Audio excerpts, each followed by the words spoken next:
শতাব্দী জুড়ে উত্তপ্ত কড়াইয়ে জ্বলছে মধ্যপ্রাচ্য। শেষ দফায় গেল 1 বছর ধরে চলা হামাস ইসরায়েল যুদ্ধের ফলে গাজায় প্রাণহানি হয়েছে 41,000-এর বেশি, আহত হয়েছে প্রায় 1 লাখ মানুষ। বছরব্যাপী গাজায় হামলাকে ঘিরে যুদ্ধে জড়িয়ে গেছে, প্রত্যক্ষ ও পরোক্ষভাবে জড়িয়েছে যুক্তরাষ্ট্র, ইরান, লেবানন, সিরিয়া সহ বিভিন্ন দেশের নানা পক্ষ। সবশেষ ইসরায়েলের রকেট ও ক্ষেপণাস্ত্র হামলার মধ্য দিয়ে মুখোমুখি অবস্থানে ইসরায়েল ইরান। এতে গোটা মধ্যপ্রাচ্যে সংঘাত ছড়িয়ে পড়ার আশঙ্কা তৈরি হয়েছে।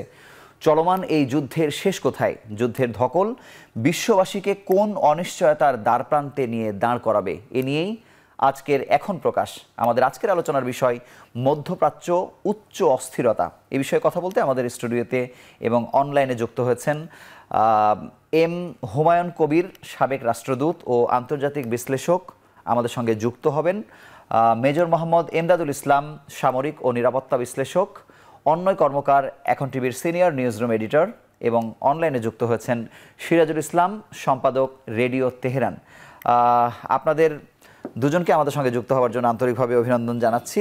দর্শক, আপনাদের জানিয়ে রাখি যে প্রচণ্ড বৃষ্টি এবং যানজটের কারণে আমাদের দুজন অতিথি রাস্তায় আটকে গেছেন। তারা আসামাত্র আমরা স্টুডিওতে তাদের প্রবেশ করাবো এবং তাদের সঙ্গে আমরা গুরুত্বপূর্ণ কথা বলবো। আমি শুরুতেই অন্যয় কর্মকার, আমাদের এখন টিভির সিনিয়র নিউজ রুম এডিটর, আপনার কাছে প্রথমেই জানবো যে সবশেষ পরিস্থিতি, মানে আমরা এই অনুষ্ঠান শুরু করার আগের যত তথ্য আপনার কাছে আসলে আছে, নিরাপত্তা পরিষদ বা যুক্তরাষ্ট্রের তথ্য, ইরানের, ইসরায়েলের, আমাদেরকে সংক্ষেপে যদি একটু জানান। ধন্যবাদ শুভ। আমি সারাদিনই আজকে সকাল থেকে এই লেবানন পরিস্থিতি, ইরান পরিস্থিতি, ইসরায়েল লেবানন সংঘাত, এই জিনিসগুলি আমরা সকাল থেকেই আমরা আমাদের পেশাগত দায়িত্ব পালন করতে গিয়ে যেই আমরা কভার করেছি। এবং এখান থেকে আমি সবশেষ যদি আপনার সূত্র ধরে যদি বলি, আপনি নিরাপত্তা পরিষদের কথাটা উল্লেখ করেছেন। বাংলাদেশ সময় কিছুক্ষণ আগে আমি যদি বলি, ঘণ্টাখানেক আগে নিরাপত্তা পরিষদে একটি জরুরি বৈঠক শুরু হয়েছে, যেটি এখন পর্যন্ত চলছে। তো সেই বৈঠকের সবশেষ যে তথ্যটি আমার কাছে এই মুহূর্তে আছে সেটি হচ্ছে, সেখানে জাতিসংঘ মহাসচিব তিনি এরই মধ্যে বক্তব্য দিয়েছেন এবং উনি চিরাচরিত যে ধরনের কথাবার্তা বলেন বা জাতিসংঘের কাছ থেকে আমরা যে ধরনের চিরাচরিত মন্তব্য শুনে থাকি, উনি স্বভাবতই এই ইরান যে ইসরায়েলে যে কাল রাতে যেই মিসাইল অ্যাটাক বা ক্ষেপণাস্ত্র হামলা, রকেট হামলা যেটাই বলি, এই হামলার উনি তীব্র নিন্দা জানিয়েছেন এবং একই সাথে উনি এই হামলার যাতে মধ্যপ্রাচ্য সংঘাতটা যেদিকে আসলে যাচ্ছে, উনি এই ব্যাপারটাকে উনি একটা কথা বলেছেন যে time is running out quickly, যেটা যে সময় আসলে আমাদের হাতে নেই। সংঘাত যেদিকে যাচ্ছে, এই সংঘাত যদি সেভাবে যদি বাড়তে থাকে তাহলে মধ্যপ্রাচ্যে এই সংঘাতটা আরও বড় আকার ধারণ করতে পারে।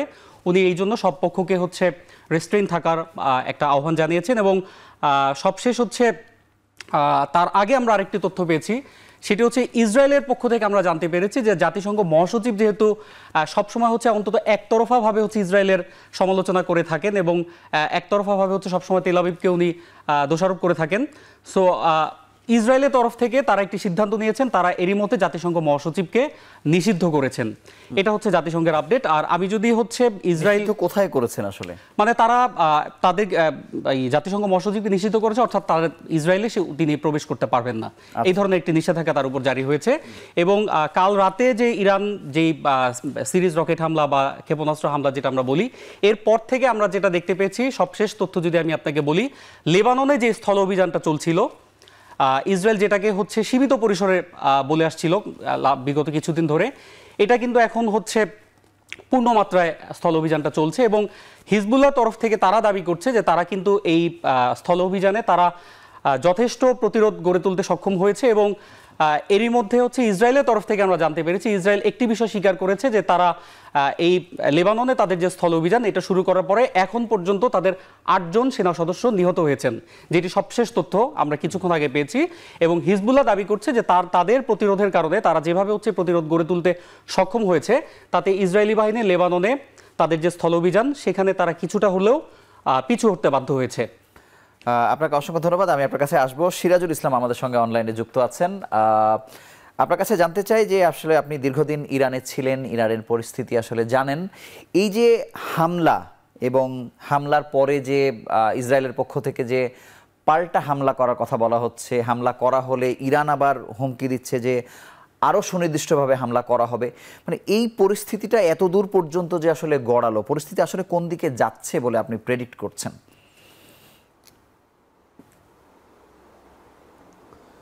আপনাকে ধন্যবাদ এখন টেলিভিশনের সমস্ত দর্শক শ্রোতাকে। আপনি যে প্রশ্ন করেছেন সেটি আসলে এই মুহূর্তে সবচেয়ে বেশি গুরুত্বপূর্ণ, যে কি হতে যাচ্ছে। আমি মনে করি যে কি হতে যাচ্ছে এ সমস্ত সব কিছু নির্ভর করছে আমেরিকা এবং ইসরায়েলের উপরে, তারা কি আচরণ করে তার উপরে। আমেরিকা এবং ইসরায়েল যে আচরণ করে এসেছে বিগত দিনগুলোতে তা আমরা পরিষ্কারভাবে দেখেছি। তারা যে আচরণ করেছে তার ফল হিসেবে হামাসের রাজনৈতিক শাখার প্রধান, তিনি রাজনৈতিক ব্যক্তিত্ব ইসমাইল হানিয়াকে ইরানের রাষ্ট্রীয় মেহমান থাকা অবস্থায় তাকে হত্যা করা হয়েছে ইরানের সার্বভৌমত্ব লঙ্ঘন করে। হিজবুল্লাহ প্রধান, তিনিও রাজনৈতিক ব্যক্তিত্ব, তাকে হত্যা করা হয়েছে লেবাননের সার্বভৌমত্ব লঙ্ঘন করে, এবং সেখানে ইরানের আইআরজিসির ডেপুটি কমান্ডার আব্বাস নীল ফুরুসানকে হত্যা করা হয়েছে। একইভাবে সিরিয়ার সার্বভৌমত্ব লঙ্ঘন করে এর আগে ইসরায়েল ইরানি কর্মকর্তাদেরকে ইরানের কনসুলেট ভবনে হামলা চালিয়ে হত্যা করেছে। এরপরে গত পরশুদিন ইসরায়েলের প্রধানমন্ত্রী বেনিয়ামিন নেতানিয়াহু তিনি একটি ইংরেজি ভিডিও বার্তায় ইরানি জনগণকে মেসেজ দিয়েছেন যে ইসরায়েল ইরানি জনগণকে এই রেজিমের কবল থেকে, এই রেজিমের হাত থেকে মুক্ত করার জন্য আসছে খুব শিগগিরই। অর্থাৎ এই যে নির্যাতন, এই যে কষ্ট, এইগুলো থেকে ইসরায়েল ইরানের জনগণকে মুক্ত করতে আসছে। তা কীভাবে মুক্ত করবে? ইরানের সরকারকে, তারা সরকার বলে না, রেজিম বলে, ইরানের সরকারকে তারা হটিয়ে দিয়ে ইরানের জনগণকে মুক্ত করবে। আপনি ভাবতে পারেন। তো এই রকম একটা প্রেক্ষাপটে কিন্তু ইরান ইসরায়েলের উপরে হামলা চালিয়েছে, এবং ইরান হামলা চালিয়ে ঘোষণা করেছে যে তারা তাদের অভিযান আপাতত শেষ করেছে। ইসরায়েল যদি কোনো পাল্টা হামলা চালায় তাহলে তারা আবার হামলা করবে। এখানে এই কথা একেবারেই পরিষ্কার যে এখন বল ইসরায়েল এবং আমেরিকার কোর্টে। আমেরিকা এবং ইসরায়েল যদি কোনো রকমের ইরানের বিরুদ্ধে হামলা চালানোর চেষ্টা করে, ইরানের স্বার্থে আঘাত হানার চেষ্টা করে, তাহলে ইরান রিয়্যাক্ট করবে, রিটালিয়েট করবে, পাল্টা হামলা চালাবে। এবং পাল্টা হামলা চালালে যুদ্ধটা মারাত্মক আকারে ধারণ করতে পারে। ইসরায়েল এবং আমেরিকা যদি এখানে থেমে যায় তাহলে যুদ্ধটা মারাত্মক আকার ধারণ করবে না। মধ্যপ্রাচ্যে আগুন যেটা জ্বলে ওঠার আশঙ্কা তৈরি হচ্ছে মারাত্মকভাবে, সেইটা আপাতত থামবে। তবে ইসরায়েলকে এটাও মনে রাখতে হবে যে লেবাননে হামলা চালাচ্ছে, যে গাজায় হামলা চালাচ্ছে, যে ইয়েমেনে হামলা চালাচ্ছে, ইরাকে হামলা চালাচ্ছে, সিরিয়ায় হামলা চালাচ্ছে, এবং ইরানের তেল স্থাপনাগুলোতে, ইরানের নিরাপত্তা স্থাপনাগুলোতে হামলা চালানোর যে হুমকি দিয়ে রেখেছে, এগুলোর কোনো কিছু যদি বন্ধ না করে তাহলে ইসরায়েলের জন্য বিষয়টা সম্ভবত ভালো হবে না। এবং আমরা মোটামুটিভাবে ধরে নিতে পারি যে মধ্যপ্রাচ্যে ভয়ঙ্করভাবে যুদ্ধের দামামা বেজে উঠেছে এবং সেটা মারাত্মক আকার ধারণ করবে। আপনাকে অসংখ্য ধন্যবাদ। আমি আবারও আপনার কাছে ফিরছি। আপনার আলোচনা থেকেই দুটি সম্পূরক প্রশ্ন আপনার কাছে করতে চাই। ইসরায়েল যে থামছে না, বা যুক্তরাষ্ট্রকেও আসলে এটির সাথে ইনভলভ করানোর সর্বোচ্চ চেষ্টা তারা করছে, এবং এতগুলো শীর্ষ কমান্ডার বা শীর্ষ দলের প্রধান যাই বলি না কেন তাদেরকে হত্যা করেছে, এবারের ইসরায়েলকে আসলে অন্য রকম দেখা যাচ্ছে কিনা।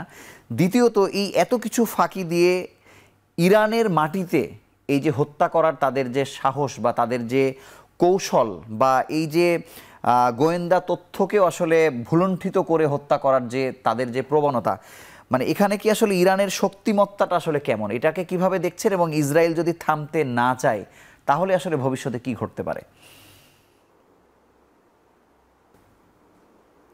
এখানে দুটো বিষয়, আপনি দুটো প্রশ্ন যেহেতু করেছেন সেখানে সেইভাবেই বলতে হবে।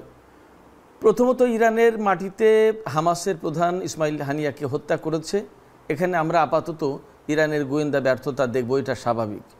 কিন্তু একথাও ঠিক, আপনি যদি পেছনে ফিরে যান 2023 সালের, অর্থাৎ গত বছরের 7ই অক্টোবর যখন গাজা থেকে ইসরায়েলের ভেতরে হামলা চালানো হয়েছে, এবং যে মোসাদকে এত শক্তিশালী গোয়েন্দা নেটওয়ার্কের মালিক বলে মনে করা হয়, যারা সারা বিশ্বে টার্গেটেড কিলিংয়ে সবচেয়ে উস্তাদ, তাদের বিরুদ্ধে তো হামাসের একদল যোদ্ধা হামলা চালিয়েছে, ইসরায়েলের ভেতরে গিয়ে অভিযান চালিয়েছে, বহু সংখ্যক সেনাকে হত্যা করেছে, বহু সংখ্যক ইসরায়েলি এবং আমেরিকান নাগরিককে বা আরও দেশের যারা ইসরায়েলে বসবাস করে দ্বৈত নাগরিক এরকম লোকজনকে হামাসের যোদ্ধারা গাজায় ধরে নিয়ে গেছে।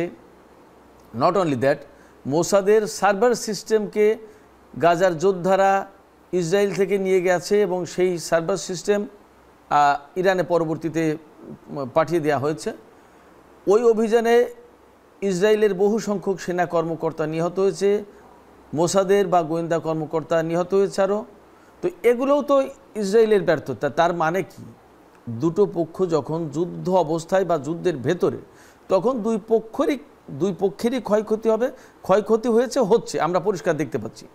শুধুমাত্র ইসমাইল হানিয়াকে হত্যা করা হয়েছে ব্যাপারটা তো তা না, ইসরায়েলের অনেক সেনা কর্মকর্তা, আমি সর্বশেষ পরিসংখ্যান যা জানি সেটা হচ্ছে যে ইসরায়েলের গোয়েন্দা এবং সেনা কর্মকর্তা 150-র বেশি পদস্থ কর্মকর্তাকে হত্যা করেছে, নিহত হয়েছে এই 11 মাস বা 12 মাস, 1 বছরের এই যুদ্ধে। তাহলে সেগুলোও তো ইসরায়েলের ব্যর্থতা। তার মানে হচ্ছে দুই পক্ষেই ক্ষয়ক্ষতির ঘটনা ঘটেছে। যদি এই ক্ষয়ক্ষতির দুই পক্ষের ঘটনাকে আমরা দেখি কোনো পক্ষের ব্যর্থতা, তাহলে অপর পক্ষের ব্যর্থতাও আছে। সেই ক্ষেত্রে শুধুমাত্র ইরানের ব্যর্থতা বলে চালিয়ে দেওয়া যাবে না বা ব্যর্থতা বলা যাবে না। এবং ব্যর্থতা যারা বলতে চায় তারা মূলত ইরানের শক্তিকে ছোট করে দেখাতে চায়। তার মানে সারা বিশ্বে আমাদের বহুদিন ধরে আমাদের মনোজগতে একটা দর্শন বা একটা চেতনা বা একটা চিন্তা প্রতিষ্ঠা করার চেষ্টা করা হয়েছে যে আমেরিকা, ইসরায়েল এরা সবচেয়ে শক্তিশালী, এদের বিপরীতে কথা বলে কেউ টিকতে পারবে না, এরকম একটা ধারণা, এরকম একটা মনোজাগতিক চিন্তা কিন্তু আমাদের ভেতরে প্রতিষ্ঠা করা। আমি আপনার কাছে আবারও আসবো কিছুক্ষণের মধ্যে, আমি আপনার কাছে আসছি। আমি অন্যায় কর্মকার আপনার কাছে জানতে চাই যে কোনো এই ধরনের যুদ্ধ শুরু হলে ইসরায়েল যে হামলা করছে বা মধ্যপ্রাচ্যে যে কোনো ধরনের হামলাকে আমরা গণমাধ্যমে, বিশেষ করে বাংলাদেশের গণমাধ্যমে, অনেক ক্ষেত্রে আন্তর্জাতিক গণমাধ্যমে এই তৃতীয় বিশ্বযুদ্ধের আশঙ্কা, এই ধরনের একটা কথা মুখরোচক বলি বা কখনো কখনো হয়তো এরকম বাস্তবিক কোনো বিষয় থাকতেও পারে। এই ঘটনা যেভাবে আসলে সামনের দিকে আগাচ্ছে, এখান থেকে আসলে অন্য কোনো বিশ্বযুদ্ধের দিকে টার্ন নিতে পারে কিনা, আসলে আন্তর্জাতিক বিশ্ব গণমাধ্যমগুলো আসলে এটিকে কিভাবে বিশ্লেষণ করছে? ধন্যবাদ।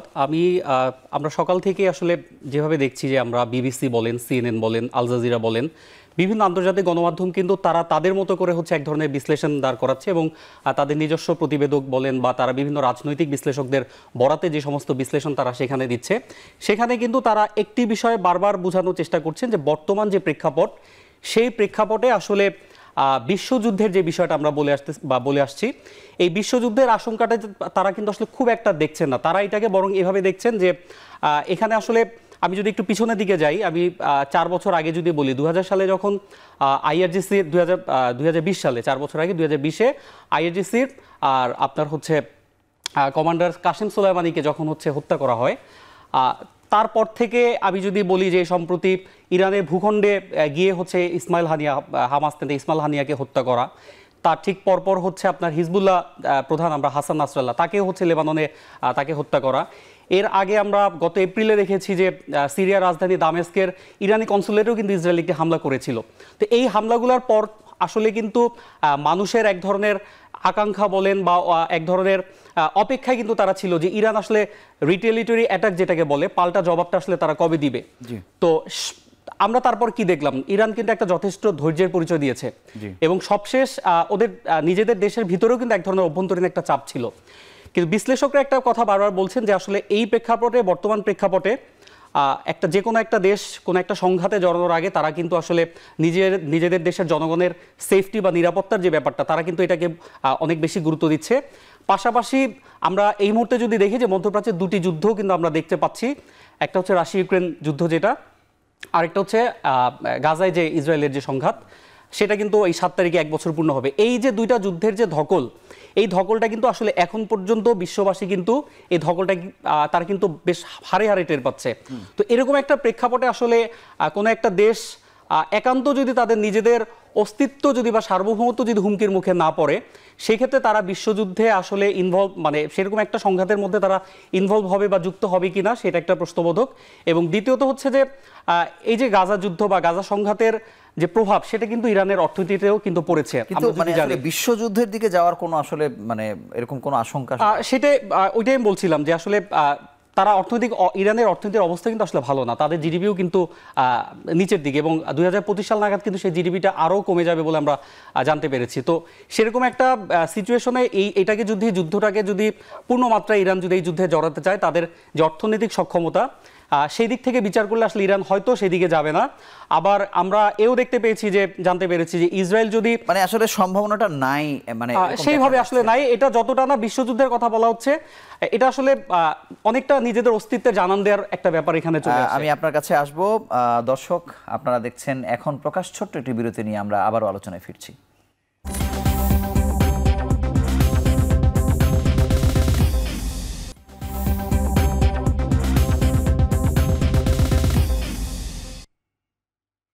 ফিরে এলাম বিরতির পর। দেখছেন এখন প্রকাশ। সিরাজুল ইসলাম, আপনার কাছে আবারও জানতে চাই যে আপনি দীর্ঘদিন ইরানে ছিলেন। ইরানের ব্যাপারে একটি কথা সবসময় শোনা যায় যে একটি ঐক্যবদ্ধ জাতি, যাদের ভেতরে আসলে প্রবেশ করা আসলে খুব কঠিন, কেউ চাইলেই হয়তো পারে না। কিন্তু আমরা দেখলাম যে আসলে যুক্তরাষ্ট্র বা ইসরায়েল তাদের লক্ষ্যবস্তু বানিয়ে ফেলেছে, বা নানা ধরনের উস্কানি দেয়া বা তার জনগণকে দ্বিধাবিভক্ত করা, নেতৃবৃন্দকে একটু আলাদা করার নানা ধরনের চেষ্টা হয়েছে। মানে আগে ইরান যতটা ঐক্যবদ্ধ ছিল, এখানে কি আসলে দ্বিধা বিভক্তি ইরানকে কোণঠাসা করারও একটি আসলে কারণ কিনা, আসলে কিভাবে আপনি দেখেন? না, আপনি যে কথা বললেন, আসলে পৃথিবীর যে কোনো দেশে দ্বিধা বিভক্তি থাকে, তা না হলে কিন্তু 2টা 3টা বা বহু সংখ্যক রাজনৈতিক দল হতো না। বাংলাদেশে আওয়ামী লীগ, বিএনপি, জামাত ইসলামী, জাতীয় পার্টি থেকে শুরু করে বহু রকমের দল আছে। তার মানে এই যে এতগুলো দল, তার প্রত্যেকটা দলের অনুসারী আছে। তার মানে হচ্ছে এই লোকগুলো এই মতের অনুসারী। আমেরিকায় ডেমোক্রেটিক দল এবং রিপাবলিকান দল আছে, তার মানে সেখানে কিন্তু কমপ্লিটলি রাজনৈতিকভাবে একেবারেই দুটো দল, পুরো দেশ দুই ভাগে বিভক্ত, একদম এটা পরিষ্কার। ঠিক একইভাবে যে কোনো দেশ, ভারতে কত রকমের দ্বিধা বিভক্তি আছে, একইভাবে সারা বিশ্বে একই রকমের দ্বিধা বিভক্তি থাকে। এই জন্যই অনেকগুলো রাজনৈতিক দল, অনেকগুলো মতের জন্ম হয়। একইভাবে ইরানেও তাই। কিন্তু ইরানের জাতীয়তা বোধ সম্পর্কে যদি আমরা ইতিহাস থেকে এবং বর্তমান পর্যন্ত দেখি, তাহলে আমরা তার প্রমাণ পাব।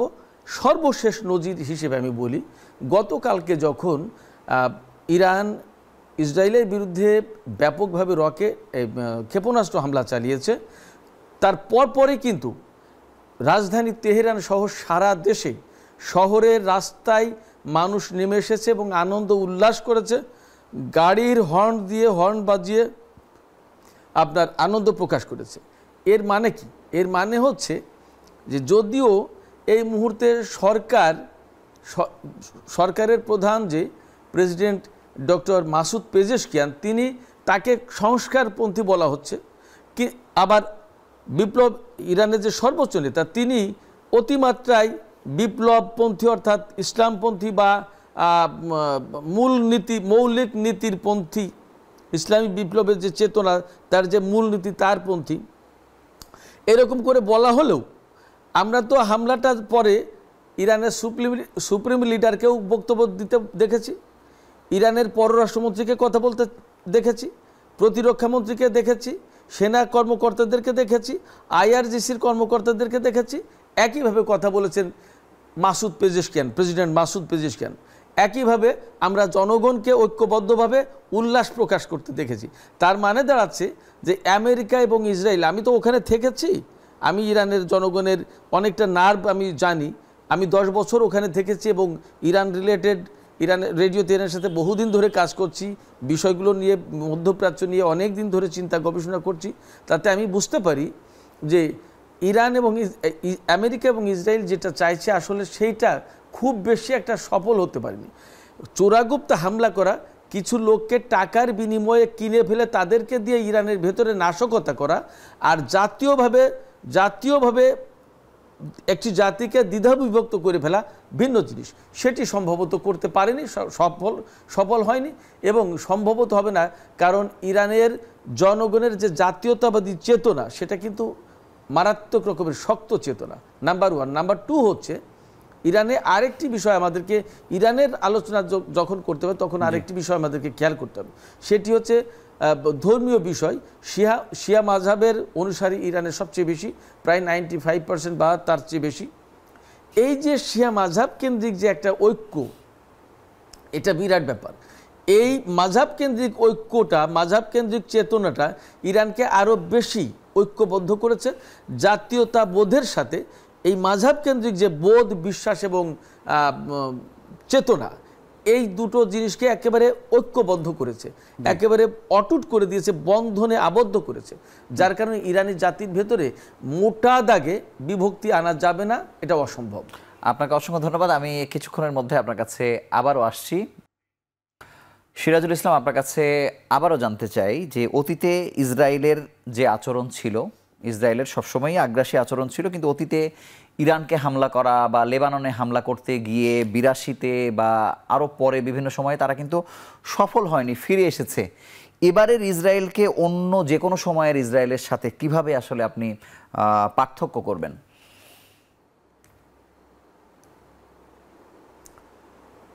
খুবই মৌলিক প্রশ্ন। দেখুন, আমরা একটা মুদ্রাকে যদি দেখি তাহলে তার এ পাশের মানও যা, ওই পাশের মানও তাই, অর্থাৎ এপিঠ ওপিঠ দুই পিঠই সমান, একই মান বহন করে। ইসরায়েলকে আপনি নেগেটিভ পজিটিভ যে দিকেই দেখে না কেন, ইসরায়েলি থাকবে, একে নিয়ে আসলে আলাদা করে দেখাটা মুশকিল। তবে যে কথাটা বলতে হবে এখানে সেটি হচ্ছে যে ইসরায়েল ইরানের উপরে হামলা চালানোর একেবারে কনফ্রন্টেশনে যাওয়ার চেষ্টা করছে এবং এটা এতটা বেশি মরিয়া হয়ে উঠেছে যে ইরানের রাষ্ট্রীয় মেহমান ইসমাইল হানিয়াকে তেহরানে হত্যা করেছে, হিজবুল্লাহর প্রধানকে হত্যা করেছে এবং হিজবুল্লাহ এবং হামাসের খুব গুরুত্বপূর্ণ নেতাদেরকে একেবারে টার্গেট করে করে হত্যা করছে। এবং গাজায় একটা বছর ধরে কি চালাচ্ছে, কোন ধরনের গণহত্যা, কোন ধরনের বর্বরতা, মানবতা বিরোধী অপরাধ, খোদ জাতিসংঘের লোকজনই বলেছে। এবং অন্যায় কর্মকার একটু আগে বললেন যে জাতিসংঘের মহাসচিবকে ইসরায়েল পার্সন নন গ্রাটা, অর্থাৎ অবাঞ্ছিত ব্যক্তি বলে ঘোষণা করেছে। তো এই সমস্ত কর্মকাণ্ড, অর্থাৎ জাতিসংঘের মহাসচিবকে ইসরায়েল নন গ্রাটা ঘোষণা করেছে, অবাঞ্ছিত ব্যক্তি ঘোষণা করেছে। তার মানে কি, জাতিসংঘ আলটিমেটলি ইসরায়েল আমেরিকার স্বার্থই তো বেশি রক্ষা করে, আমরা তো তাই জানি। এবং এই যে ইরান হামলাটা করেছে, জাতিসংঘের পক্ষ থেকে ইরানের নাম উল্লেখ না করেই নিন্দা করা হয়েছে। অথচ ইসরায়েল যখন হিজবুল্লাহর উপর হামলা করেছে, হিজবুল্লাহ প্রধানকে হত্যা করেছে, হানিয়াকে হত্যা করেছে, হামাস প্রধান, ইরানের অনেক কর্মকর্তাকে হত্যা করেছে, জাতিসংঘ কিন্তু নিন্দা করেনি। তো এই যে নিন্দা করেছে তারপরেও কিন্তু ইসরায়েলের হচ্ছে না, তার মানে এতটা বেপরার। জাতিসংঘের মহাসচিবকে সম্ভবত এই প্রথম কোনো দেশ অবাঞ্ছিত ঘোষণা করলো, এক। দুই হচ্ছে যে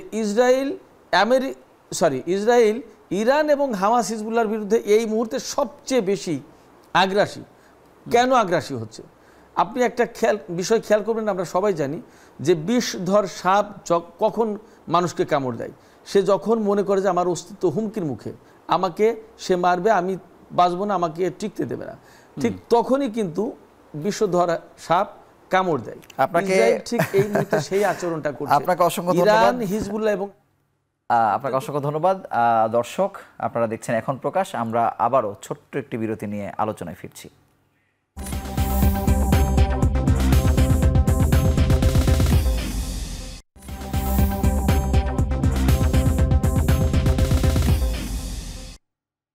ফিরে এলাম বিরতির পর। দেখছেন এখন প্রকাশ।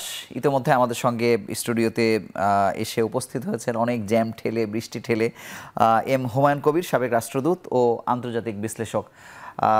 স্যার, আমরা আলোচনা অনেক দূর এগিয়ে নিয়েছি। আমরা দেখছি আসলে আমেরিকাকে অনেকটা জোর জবরদস্তি করে আসলে যুদ্ধের মধ্যে নিয়ে আসা হচ্ছে।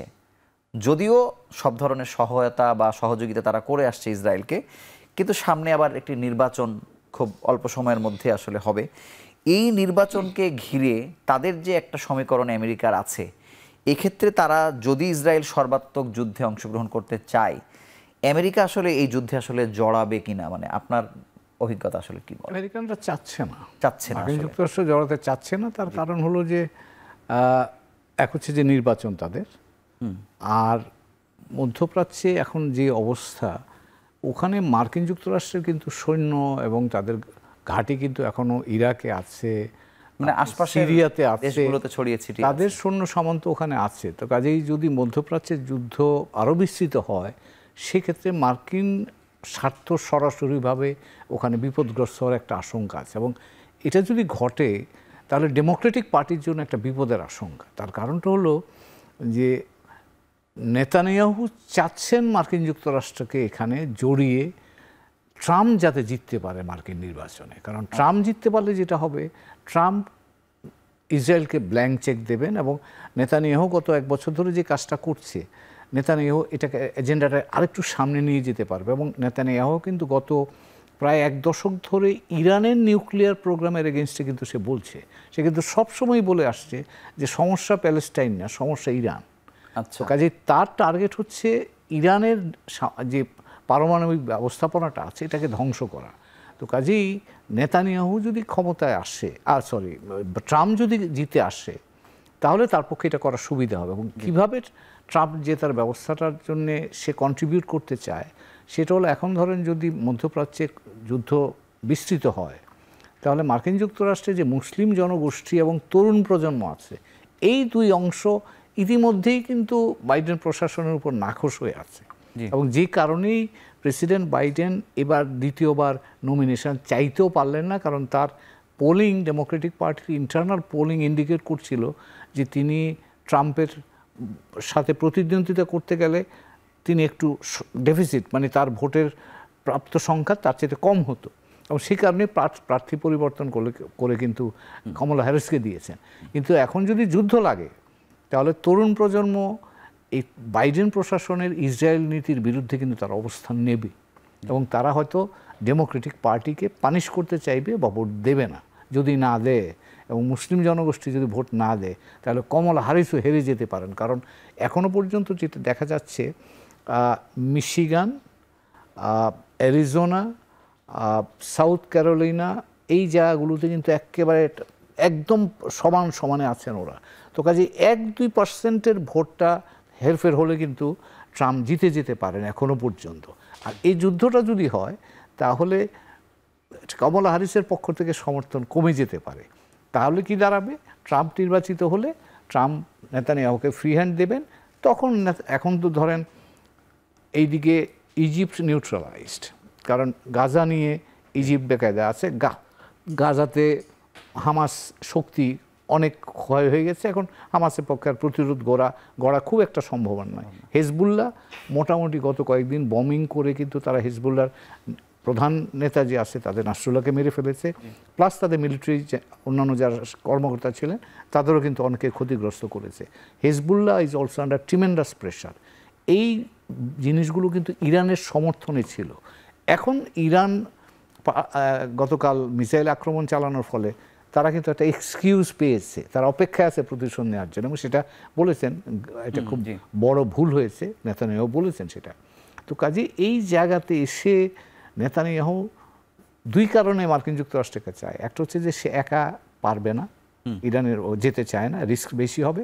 আর 2 নম্বর হচ্ছে মার্কিন যুক্তরাষ্ট্র আসলে ইরানের জন্যে সামাল দেওয়া কঠিন হবে। তো কাজেই সে কোনো রকমভাবে মার্কিন যুক্তরাষ্ট্রে টেনে আনতে চাচ্ছে, কিন্তু মার্কিন প্রশাসন চাচ্ছে না। এবং আগামী পরশু দোহাতে কিন্তু একটা জিসিসি মিটিং হচ্ছে, এবং প্রেসিডেন্ট বাইডেন কিন্তু দোহায় আসছেন। আমার ধারণা তাদের উদ্দেশ্য হচ্ছে যে নেতানিয়াহুকে থামানো এখন, যাতে আর এটাকে বিস্তৃত না করে। এইটা যদি সম্ভব হয় তাহলে হয়তো এসকেলেশনটা কমবে বা যেখানে আছে কন্টেইনড অবস্থায় থাকবে। বাট খুবই অনিশ্চিত জায়গা, কারণ নেতানিয়াহু এই মুহূর্তে মনে হচ্ছে অনেক বেশি কনফিডেন্ট, কারণ সে হামাসকে মোটামুটি ম্যানেজ করে ফেলেছে, ওইদিকে লেবাননে হেজবুল্লাহদেরকে ম্যানেজ করে ফেলেছে, এবং তাদের প্রায় সব নেতাগুলোকে মেরে ফেলেছে। আপনি ইসমাইল হানিয়াকে মেরেছে, নাসরুল্লাহকে মেরে ফেলেছে। স্যার আপনার কাছে আসছি, এখন অন্যয় কর্মকার, আপনার কাছে জানতে চাইছি যে প্রভাব যে পড়তে শুরু করে, আমরা ইউক্রেন যুদ্ধের ক্ষেত্রেও দেখছি, নতুন করে মধ্যপ্রাচ্য ব্যাপকভাবে উত্তপ্ত হচ্ছে, কোনো ধরনের প্রভাব কি ইতোমধ্যেই কিছুটা হলেও পড়তে শুরু করেছে, বা যদি এটা চলমান থাকে পরিস্থিতি কোন দিকে যেতে পারে? প্রভাব তো আসলে আমরা যদি বিগত 1 বছর চিন্তা করি যে আসলে গাজায় যে সংঘাতটা, সেই সংঘাতটা আমাদের এই যে আগামী 7 তারিখ 1 বছর হবে, এই গাজা সংঘাতের প্রভাব কিন্তু শুধু মধ্যপ্রাচ্য যে তা না, তার আশপাশের দেশগুলোর উপরও পড়েছে। তেলের বাজার একটা বড় ধরনের প্রভাব পড়েছে, এবং আজকেও আমরা দেখেছি যে এই যে ইরানের এই হামলার পর থেকে কিন্তু ওদের দেশের তেলের মিডল ইস্টের বিভিন্ন তেলের ডিপোতে কিন্তু মানুষ এক ধরনের ভিড় করছে, তাদের এক ধরনের শঙ্কা কিন্তু এর মধ্যে তৈরি হয়ে গেছে যে হয়তো তেলের দাম আবারও বাড়তে পারে। আর পাশাপাশি অর্থনৈতিক যে প্রভাবটা, সেটা তো আসলে একটা বড় ধরনের প্রভাব। এবং যদি আমি ইরান যদি বলি, ইরানেরও আমি একটু আগেও ওই বিষয়টা বলছিলাম যে ইরানের অর্থনীতির যে অবস্থা বা তাদের যে জিডিপি, সেটাও কিন্তু অনেকটা নিম্নগামী, এবং তারাও আসলে আশঙ্কা করছে যে আগামী অর্থবছর যদি তারা চিন্তা করে, সেটা আরও নিচের দিকেই যাবে। এবং সেই কারণে এই যুদ্ধটাকে যদি তারা আসলে সর্বাত্মক যুদ্ধ যেটাকে বলে, আমরা যদি সেই সর্বাত্মক যুদ্ধের দিকে যদি ইরান আসলে যেতে চায়, সেটার জন্য তাদের যে একটা অর্থনৈতিক সক্ষমতার যে ব্যাপারটা, সেই অর্থনৈতিক সক্ষমতাটা কিন্তু এই মুহূর্তে যদি আমি বর্তমান প্রেক্ষাপটে চিন্তা করি, তাদের হয়তো সেটা নেই। এবং আরেকটা জিনিস যদি আমি যদি একটু বলি যে সর্বাত্মক যুদ্ধের দিকে তারা আদৌ যাবে কিনা, সেটা একটা জিনিস হতে পারে যে আমরা ইসরায়েলের অ্যাটাকগুলোকে যদি আমরা দেখি যে ইসরায়েল আসলে কি ধরনের অ্যাটাক তারা করছে, বা ইরান আসলে কি ধরনের অ্যাটাক করছে। তো ইরান কিন্তু এখন পর্যন্ত আমরা দেখেছি যে ইসরায়েলের অ্যাটাক বা ইসরায়েলের যে হামলা, সেই হামলাগুলো কিন্তু সাধারণত তাদের সামরিক বা নিরাপত্তা যে স্থাপনা, সেই স্থাপনাগুলোর মধ্যেই কিন্তু তারা সীমাবদ্ধ রেখেছে। এবং ইরানেরও আরেকটা তাদের যে কৌশল, যে তারা আসলে যে জিনিসটা ভাবছে বা তারা যে জিনিসটা মনে করে যে তাদের নিউক্লিয়ার ফ্যাসিলিটিগুলোতে যদি হামলা শিকার তারা না হয়, তারা আসলে সেইভাবে যে বা সেটার কোনো মানে খুব কঠিন কোনো জবাব তারা দিবে বা সর্বাত্মক যুদ্ধে জড়াবে, সেই ধরনেরও কিন্তু তাদের কোনো পরিকল্পনা নেই। এবং আমরাও এখন পর্যন্ত দেখতে পাচ্ছি যে আসলে ইসরায়েলেও কিন্তু সেই ধরনের কোনো আলামত আমরা দেখতে পাচ্ছি না যে তারাও আসলে সেই ধরনের কোনো সর্বাত্মক যুদ্ধে তারা জড়াবে। আপনার কাছে আসবো দর্শক, ছোট্ট একটি বিরতিতে যাচ্ছি, ফিরছি কিছুক্ষণ পরে।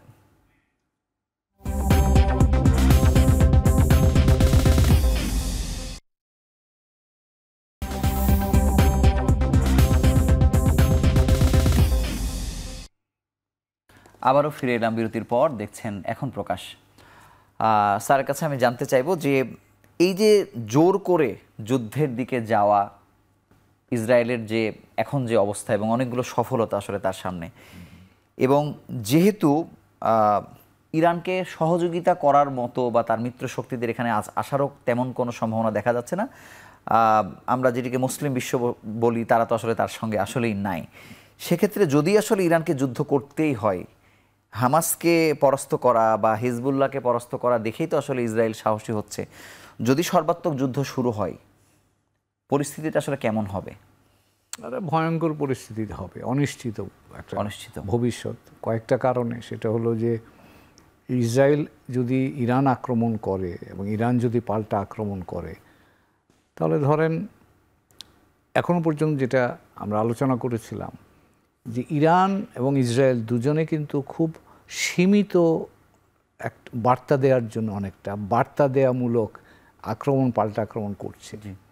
তখন তো আর বার্তা দেওয়ার বিষয় থাকবে না, তখন আপনার দুই দিকই ব্যাপক রকম আক্রমণ করবে। ইরানিয়ানরা, ইসরায়েলিরা ইরানের নিউক্লিয়ার এস্টাবলিশমেন্ট যেগুলো আছে এগুলো ডিস্ট্রয় করার চেষ্টা করবে, ওদের অন্যান্য পোর্ট এবং যেসব অর্থনৈতিক স্থাপনাগুলো আছে এগুলোর উপর আক্রমণ করবে। ইরান একইভাবে তাদের সিটিগুলোতে আক্রমণ করবে, তাদের অর্থনৈতিক প্রতিষ্ঠানগুলোর আক্রমণ করবে। এবং এই আক্রমণগুলো ঘটলে ইরানিয়ান মিত্ররা কিন্তু ইরাকেও এখনও আছে, যারা আমেরিকান এস্টাবলিশমেন্টগুলি আছে সেগুলোর উপর হয়তো আক্রমণ করতে চেষ্টা করতে পারে। হিজবুল্লাহ ধরেন এখন আছে, হিজবুল্লাহদের হাতেও প্রচুর পরিমাণে মিসাইল এখনও হাতে আছে, তারা সেগুলো ব্যবহার করতে পারে। এটা খুবই অনিশ্চিত একটা যুদ্ধাবস্থা তৈরি হতে পারে, এবং সেটা হলে নেতানিয়াহুর লাভ সবচেয়ে বেশি হবে। কারণ তার যুদ্ধটা চালিয়ে যাবার প্রধান উদ্দেশ্য হচ্ছে যে তিনি যদি ক্ষমতায় না থাকতে পারেন, অথবা যুদ্ধ যতদিন চলবে ততদিন তিনি ক্ষমতায় থাকতে পারবেন। ক্ষমতায় না থাকতে পারলে তাকে জেলে যেতে হবে, কারণ তার বিরুদ্ধে কিন্তু অলরেডি কোর্টের অর্ডার হয়ে আছে। তো কাজে তার ব্যক্তিগত প্রয়োজনেই যুদ্ধটা চালিয়ে যাওয়া দরকার। আর মার্কিন যুক্তরাষ্ট্র এখন রিপাবলিকান সাইড থেকে যদি বলেন, তারাও যুদ্ধ, ইরান এবং ইসরায়েলের মধ্যে যুদ্ধাবস্থা তৈরি হলে তারা রাজনৈতিক ফায়দা লুটবার জন্য। তো এখানে ইসরায়েল এবং আমেরিকান রিপাবলিকানদের মধ্যে এক ধরনের সাযুজ্য তৈরি হচ্ছে, যেটা আশঙ্কার কারণ। তবে আমি যেটা বলবো যে মধ্যপ্রাচ্যে মার্কিন মিত্ররা যারা আছে, যেমন গতকাল জর্ডানও কিন্তু অ্যাক্টিভ ছিল। মিসাইলগুলো যখন যায়, জর্ডানও এটাকে প্রতিরোধ করার চেষ্টা করেছে। তো কাজে জর্ডান, মিশর, ইরাক, ইরান তখন কাউকেই ছাড়বে না, তার আশেপাশের সবাইকে আসলে। ইরান যখন মর্টালি এফেক্টেড হবে, তখন তো তারা রিটেলিয়েট করার চেষ্টা করবে যতখানি। স্যার, আমি জানতে চাই যে যদি ট্রাম্প আসলেই জেতে, এখন স্বাভাবিকভাবে যুদ্ধাবস্থা যদি একটু ঠান্ডাও হয়, এটি আসলে সব দিক থেকে আবারও সেই যুদ্ধে জড়িয়ে যাওয়ার ঘটনাটি আসলে ঘটবে কিনা? এটা নির্ভর করে আপনার অর্থনৈতিক অবস্থার উপরে। কারণ মার্কিন যুক্তরাষ্ট্রে ধরেন অর্থনীতি একটা জায়গায় আছে, এখন ট্রাম্প জিতে যদি যান তাহলে আবার একটা অনিশ্চয়তা কিন্তু আসতে পারে। প্লাস ইসরায়েলের পক্ষে তার কিন্তু অর্থনীতির অবস্থা গত এক বছরে অর্থনীতি অবস্থা খারাপ হয়েছে। তো কাজেই নেতানিয়াহু এই যুদ্ধ কতদিন চালাতে পারবেন, কারণ মার্কিন যুক্তরাষ্ট্র তাকে যদি সমর্থন না দেয় সরাসরি, তাহলে কিন্তু তার পক্ষে যুদ্ধ চালিয়ে দেওয়া। স্যার, আমরা কিছু আরও সম্পূরক প্রশ্ন করতে চাই যে যুদ্ধের ফ্রন্টটা কিন্তু গাজা থেকে একটু অন্য পাশে একটু গেছে আর কি। গাজার ভবিষ্যৎ তাহলে আসলে এখন কোন দিকে? গাজার ভবিষ্যৎটা প্রথম থেকেই অনিশ্চিত। তার কারণ হচ্ছে যে গাজাতে কয়েকটা বিষয়, ইসরায়েলের দিক থেকে ইসরায়েলের প্রাথমিক ধারণা ছিল যে ওখান থেকে গাজার অধিবাসীদেরকে যদি বের করে দেওয়া যায়, মিশরে পাঠিয়ে দেওয়া যায়, তাহলে এই জায়গার ঝামেলা চুকে যায়। কিন্তু সেটা হয়নি, কারণ ইজিপ্ট খুব শক্ত এখানে মানে একটা প্রতিবন্ধকতা তৈরি করেছে, যে কারণে আপনারা দেখবেন যে ওই যে রাফাস বর্ডারটা, এটা একদমই ক্রসিংটা খোলেনি। তার কারণ তারা মৃত্যু বেড়েছে, কিন্তু যে উদ্দেশ্য হাসিল করতে চেয়েছিল সেটি পারেনি। কারণ তার এবং আরও যেটা, হামাস তো সামরিক শুধু বাহিনী না, এটা একটা সামাজিক আন্দোলন ধরতে পারেন। তো কাজেই আপনি সামরিকভাবে এদেরকে পরাস্ত করলেন, আরেক জেনারেশন তৈরি হবে। এই যে আজকে হেজবুল্লাহর কথা বলছে, এই হেজবুল্লাহ তৈরি হয়েছে 1982-তে। পিএলওকে বের করার জন্য ইসরায়েল লেবানন আক্রমণ করে এবং এই দক্ষিণ লেবানন দখল করে রেখেছিল অনেকদিন। একেবারে শেষ প্রশ্ন হিসেবে আপনার কাছে জানতে চাই যে আসলে যুদ্ধ যদি আসলেই লেগে যায়, বাংলাদেশেও কি আসলে এটার মানে প্রভাব আসলে পড়ে যাবে কিনা? নিশ্চিতভাবেই পড়বে। কয়েকটা দিক তো একেবারে আমরা চোখের সামনেই দেখতে পাচ্ছি। একটা হচ্ছে যে আমাদের অনেক কর্মী ভাই বোনরা ওখানে আছেন, লেবাননে বিশেষ করে আছেন, জর্ডানে আছেন। এখন এই যুদ্ধ অবস্থা হলে তো তারা ওখান থেকে সরে আসবার প্রয়োজন হবে। কাজে ওদেরকে আনবার প্রয়োজন হলেই তো আমাদেরকে ইনভলভ হতে হবে। এটা একেবারে যুদ্ধাবস্থার সাক্ষাৎ প্রতিক্রিয়াটা আমাদের উপর আসবে। দ্বিতীয় তৃতীয় যেটা হবে সেটা হচ্ছে যে ধরেন আমরা মধ্যপ্রাচ্য থেকে তেল আমদানি করি, তেলের দাম বেড়ে যাবে, ইন্স্যুরেন্স বেড়ে যাবে, এটা ওটা, আমার তেলের দাম বেড়ে যাবে। এমনি অর্থনীতির চাপে আছি, এমনি আমরা ডলার সংকটে আছি, তার মধ্যে যদি আরেক রাউন্ড তেলের দাম বাড়ে তাহলে আমাদের জন্য বিপদ বাড়বে। আমাদের রফতানি যায় সব সুয়েজ ক্যানেল, ভূমধ্যসাগর হয়ে। তো সেখানে যদি যেতে হয়, এখন হুতিরা যদি ইনভলভ হয়ে যায় ইয়েমেন থেকে, ওরা তো ইতিমধ্যেই কয়েকটা জাহাজকে মেরেছে, মিসাইল মেরেছে। এখন যুদ্ধ যদি লাগে তাহলে সেক্ষেত্রে তারাও এতে অংশ নেবে। তাহলে কী দাঁড়াবে যে ওই সি রুট যেটা আছে, যেখানে রফতানির বা পথটা, এটা ক্ষতিগ্রস্ত হবে। আমাদের জানতে চাই যে ইরানকে যদি দুর্বল করে ফেলা সম্ভব হয়, তাহলে এই যে হুতির হামলা করা, হিজবুল্লাহ, হামাস, যে প্রক্সি ওয়ারটা আসলে চলে, সেটি আসলে বন্ধ হয়ে যাবে কিনা? আমার মনে হয় না। তার কারণ হচ্ছে যে আপনি এই সমস্যাটার সূত্র তো রয়ে যাচ্ছে, কাজে এটা বন্ধ হবে কি করে, আর রূপ পরিবর্তন করবে হয়। আপনাকে অসংখ্য ধন্যবাদ এবং আপনাদের দুজনকে আমাদের সঙ্গে যুক্ত হওয়ার জন্য আন্তরিকভাবে অভিনন্দন জানাচ্ছি। Thank you. শান্তিকামী মানুষ বিশ্বের যে কোনো প্রান্তের, তারা কোনোভাবেই আসলে চায় না যে যুদ্ধ লেগে যাক, কারণ এটার প্রভাব অনেক ভয়াবহ এবং সুদূরপ্রসারী। আমরাও শান্তির পক্ষে এই বার্তা নিয়ে আজকের মতো বিদায় নিচ্ছি। ভালো থাকুন, সুস্থ থাকুন।